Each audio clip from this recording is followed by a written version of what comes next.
Hello, welcome back to Fifth Element Tarot, guys. I'm here to do my second installment for my W.I.B.O series, which is my series about what I be on. Not grammatically correct. The B is for our being. So, today's energy for what I be on is about tapping in and opening the third eye chakra and what that all means. Okay, so the first thing that I saw in my mind's eye was 1010. That mirroring lets me know that there's a partnership involved. And then I saw the number 4. Fours are about foundations, home, family, and stability. So instantly I know that the people that are connected with me on YouTube have similar gifts to me, similar gifts as me. And so this is the partnership, this is the family, this is the foundation. Then I wrote strong boundaries, both in the 3D and energetically, because there needs to be protection. My spirit team, my spirit community is a huge layer of protection, and I'll get into that later. The awakening or the activating of this third eye chakra, which is the Sanskrit word is ajna. The first thing you need to know before you go into actively removing the layers that cover this vision up is that there is no way to tap in and see past this veil and only see good stuff, good energy, good entities. No way to do that. Opening your third eye reveals all, the light and the dark, so be prepared to navigate both. No way to get one without the other. You and your spirit team control which entities are allowed in your energy field. The way that I have it set up is basically I sit in my mind's eye and an office that is interior to a building. So the deepest space inside of a building is where I sit. My spirit team is the receptionist, the security, everything in this building. And so what that allows is for me to sit in comfort and peace while other entities from other realms beseech me. And as they are looking for my assistance in the 3D, they come to my office, this building. But before they see me or come into direct contact with me, they first petition my team, my spirit team. My spirit team then funnels information and requests to me. So they provide a force field of protection in that way. I set the intentions and they enforce the barrier. If I'm petitioned directly by an entity, I know that they've already gone through this clearing with my team or my army. So they've already got, if I get a entity that comes to me without introduction by my spirit team, I already know that they've gone through layers of protection to get there and that it's okay to entertain this entity because I trust my spirit team and I trust the protection that they've built for me.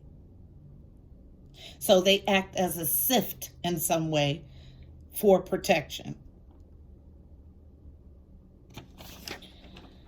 So I was then led to write about how our spirit teams are assembled. They are handpicked by the universe. It's not just any team. They are expertise in each area that the divine knows you'll need to navigate this 3D experience. So, yes, it's possible to have opposing forces in your ancestral line. That means they have opposite objectives for the highest good of the bloodline, meaning they just don't agree on what objectives they want to accomplish in the 3D, and so they don't agree. But you are to build your relationships of trust with the entities and differentiate which entities have the same goal as you. That's where your discernment comes in at. So you're not simply taking information from all the entities that you encounter. No, only the ones you've built trust with. So the notion of your spirit team giving you wrong or untrustworthy information, or you even hearing untrustworthy information dialogue wise, lets me know that there is some sort of break in the channel, you basically. Because if your channeling is not clear and you haven't developed these established trusted connections, how could you trust anything that you get? So it's first about getting your discernment to the place which you are able to discern what messages hold true and what messages don't. And when you get there, when you get negative thoughts, you're able to immediately remove them and redirect them. So, months ago, when I was told that I would do this W.I.B.O series, I do automatic writing, and this is what I was told to write about spirit team. And I also had a vision of this. So imagine assembling a team of people who have one common goal in mind, but all of them specialize in different subject areas or have different areas of expertise. They assemble in a room of glass walls, glass walls on all sides, perched in the air, and they observe from this deck the person or people directly affected by their decision making. They collectively decide their goal or assignment or mission and enact their specialized services individually. So going to each specialized service and devising a plan for the highest good of all involved and extracting from each situation the outcome for the highest good of all involved. This team has direct communication to the souls, and I was made to write, let's call this team souls. S, saving, O, R, O-U-R, U, universal, L, laws.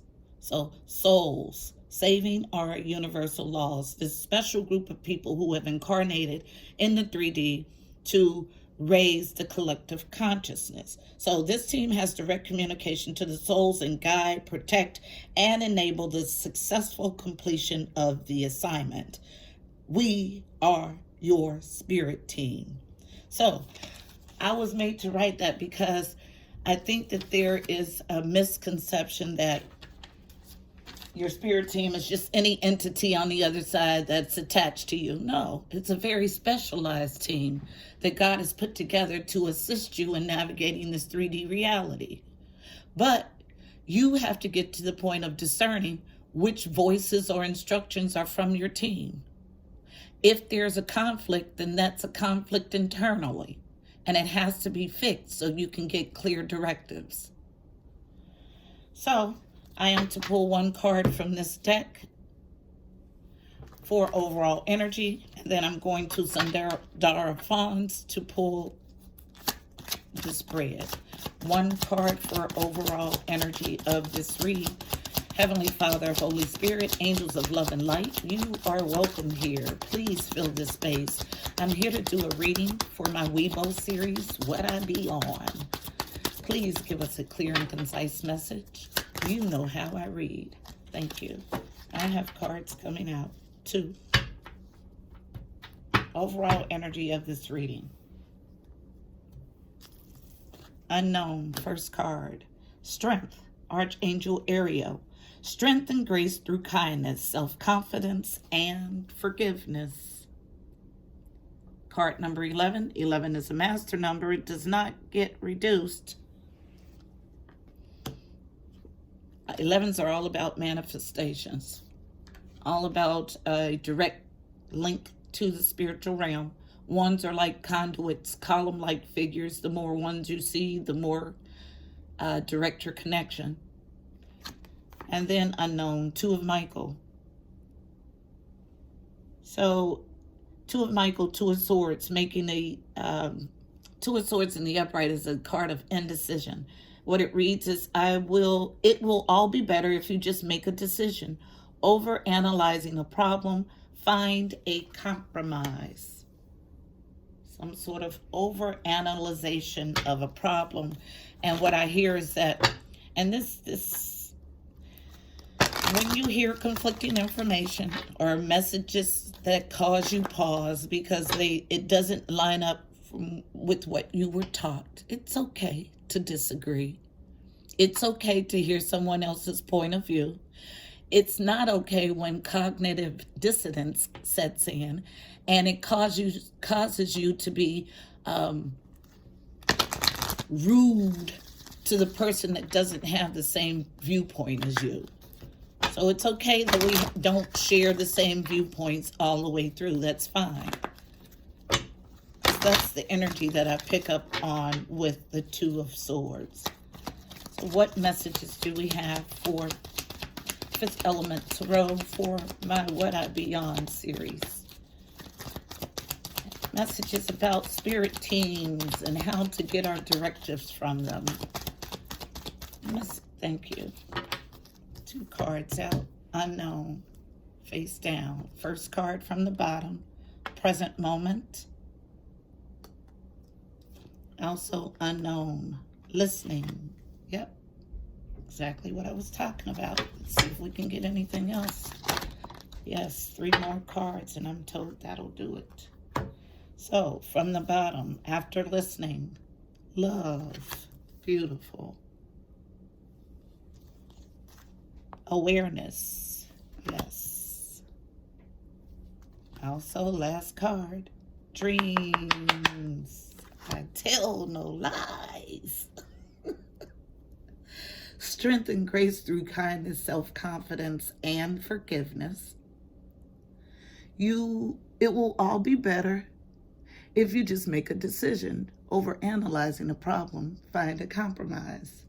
Yeah, you don't like how I deliver messages. That's fine. I get it. They hurt sometimes. As long as you grasp the message, that's all I care about. Now, listen in love. Be aware. You can create your dreams. That's exactly what it reads. Yeah, it's about having strength. So when somebody presents something to you in a way that you don't like, so do you scrap the valuable information because they gave it to you in a way that was harsh? Or do you take the valuable information and use it and disregard the harshness? I tell you how I approach it. If it's something valuable for me, I don't care how you're presenting it. I'm going to get my gifts and I'm going to take them with me. And that's exactly what this is about. Right now, listen in love. Be aware. You can create your dreams. And I'm going to clarify with traditional Rider-Waite. Right now is pretty self-explanatory. What are we listening for? Clear and concise message, please. Listening for guidance. Heard that clearly. It's learning how to decipher the information you're given, so you can extract the highest outcome for all involved.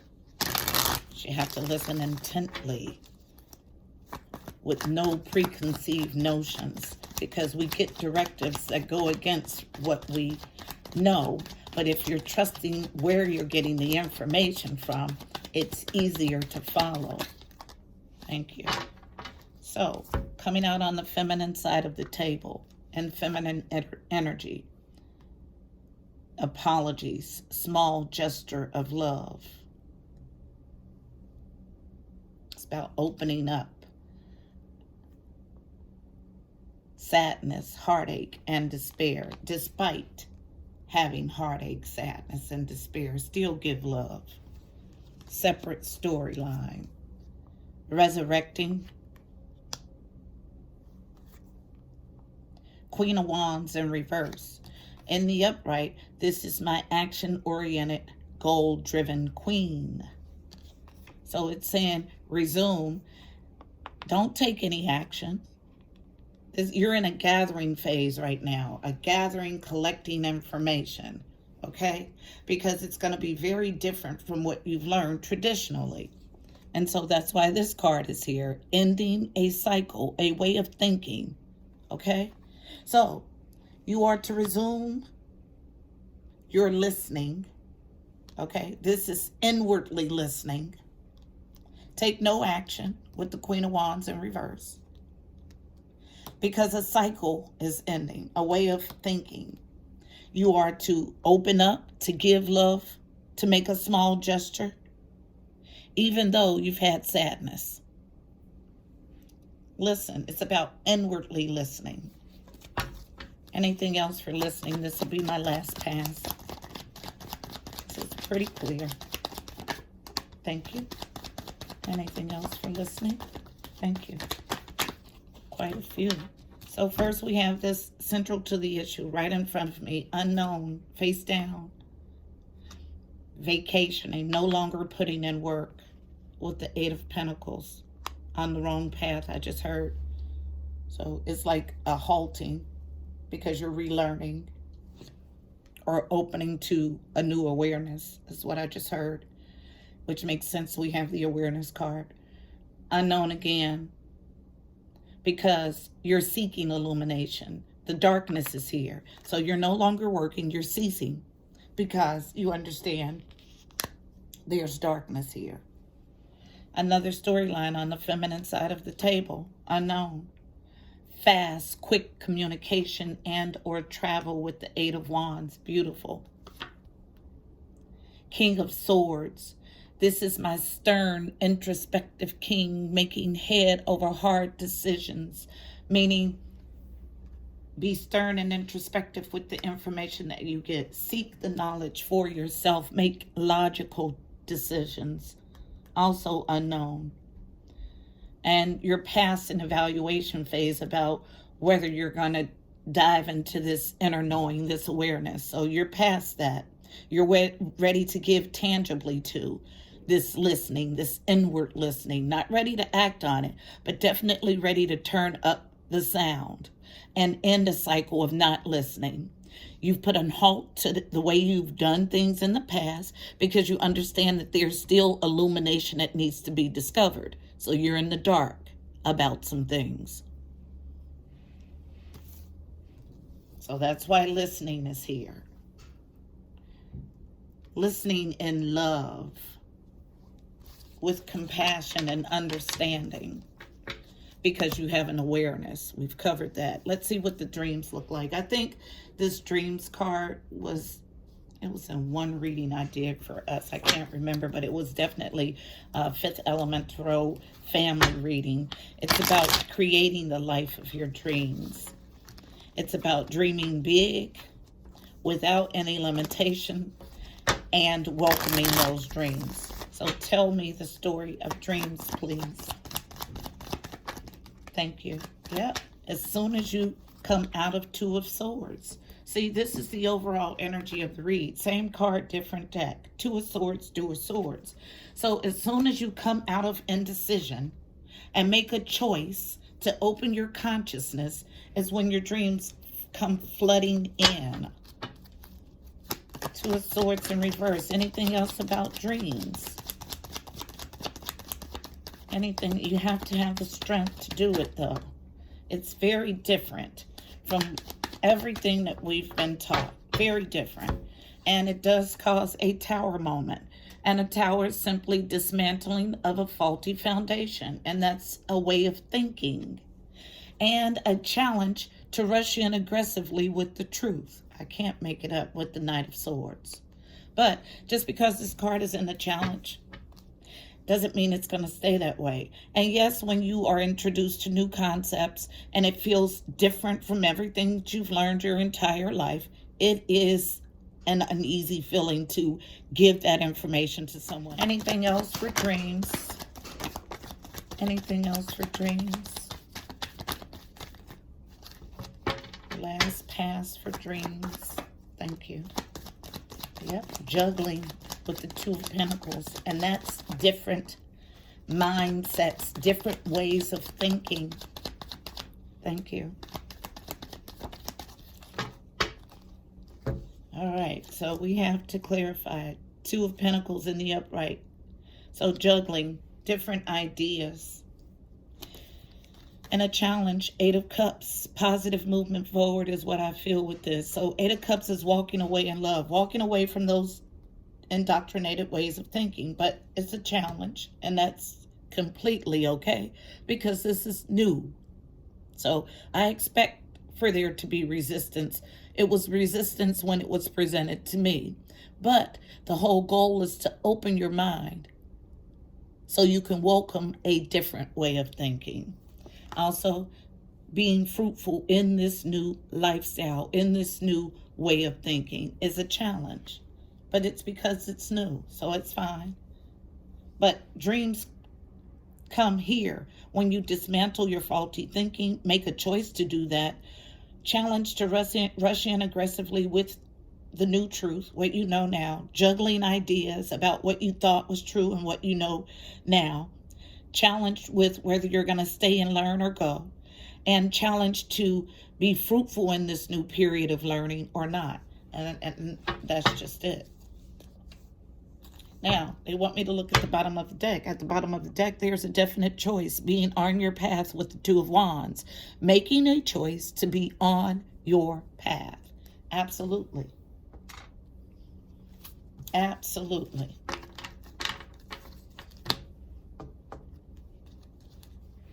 So, I will get us a card of advice for navigating this energy. One card of advice, please. I'm going to pull from my